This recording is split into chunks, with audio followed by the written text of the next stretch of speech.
Stop all'utilizzo di infermieri e operatori sociosanitari al volante dei mezzi di soccorso. Lo chiede la Confederazione Sindacale UGL in una lettera inviata alla Regione e al Consiglio regionale Veneto perché si risolva finalmente una situazione che si trascina da anni.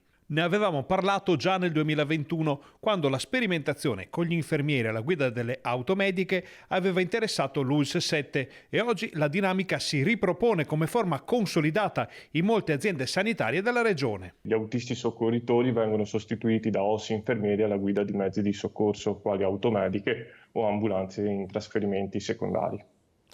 Ecco, Noi abbiamo chiesto un intervento alla Regione per quanto riguarda questa figura, per tutelare un po' questi autisti soccorritori che per fare questa mansione, prevista anche da normativa dalla legge regionale 9 del 2004, fanno dei concorsi e la Regione, pur di coprire le esigenze, va a dare degli incarichi a personale sanitario. la richiesta parte dal dato di fatto che gli infermieri sono professionisti sanitari, il cui compito è quello di assistere i pazienti, quindi, fanno notare dalla sigla sindacale, assegnare loro il ruolo di autista significa distoglierli dalle mansioni primarie, compromettendo la qualità dell'assistenza. Lo stesso si può dire per gli OSS, che pure non hanno alcuna preparazione né responsabilità nella guida di mezzi di emergenza.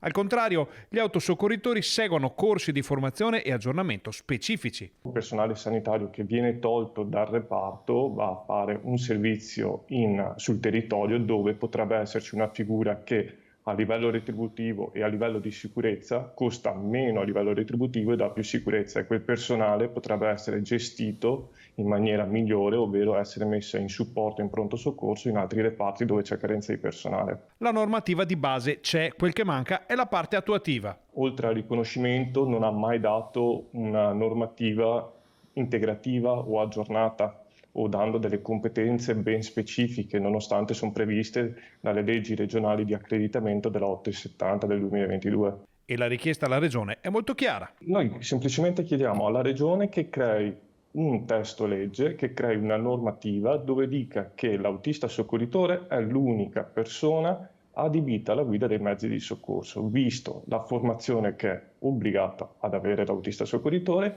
e visto che nei concorsi regionali pubblici sono richiesti dei criteri, oltre all'età e alla patente, anche un'esperienza di guida.